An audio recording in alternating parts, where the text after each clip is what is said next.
فرشتے لرز اٹھے، ان کی آنکھوں سے نور کے آنسو بہنے لگے، رحمت کی ہوائیں تھم گئیں۔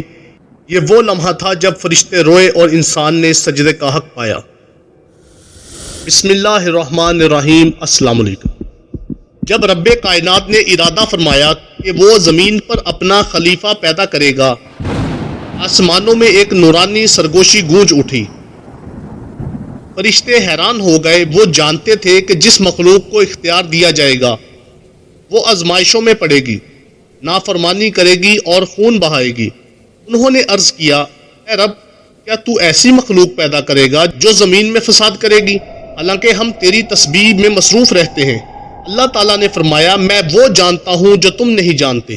پھر اللہ نے مٹی کو اکٹھا کیا، اس میں روح الہی پھونکی اور وہ پیکر خاکی نور میں ڈل گیا۔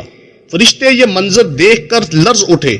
جب حضرت آدم علیہ السلام نے پہلا سانس لیا، رحمت کی ہوائیں پھیل گئیں، مگر فرشتوں کے دلوں میں ایک نرمی اتر آئی۔ وہ سمجھ گئے کہ یہ مخلوق اگر خطا کرے گی تو توبہ بھی کرے گی، تو یہی توبہ اسے رحمت کے دروازے عطا کرے گی۔ اس لمحے فرشتوں کی آنکھوں سے نور کے آنسو بہنے لگے۔ آسمانوں پر ایک عجب سکوت چھا گیا، جیسے کائنات رک گئی ہو۔ زمین کے ذرے جھک گئے، ہوائیں ساکت ہو گئیں اور سجدے کا حکم جاری ہوا۔ تمام فرشتے جھک گئے، مگر ابلیس نے تکبر کیا اور وہ اس مقام سے محروم ہو گیا۔ یہ وہ لمحہ تھا جب فرشتے روئے، زمین پر رحمت کی خوشبو پھیل گئی۔ جب انسان کی عظمت کا اعلان ہوا اور آسمان کو گواہ بنا کر خاک سے پیدا ہونے والا یہ وجود ایک دن سجدے کا فخر بنے گا۔